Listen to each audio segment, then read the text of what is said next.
Welcome to TikTok Shop Connector by CedCommerce. In this video, we'll show you how to configure order settings.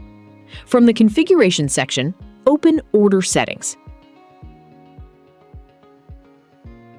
Here, you can manage settings such as syncing order item taxes, syncing FBT orders, creating shipped orders, syncing CPF numbers, syncing settlement prices, creating orders for non-existing products, and syncing auto-canceled orders. Next, review cancellation reason mapping to match Shopify cancellation reasons with TikTok Shop reasons.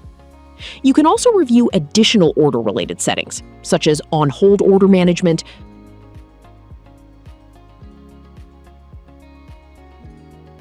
marketplace-funded discount sync, awaiting payment orders, and VAT handling. Once all required changes are made, click Save. That's how you configure order settings in the connector.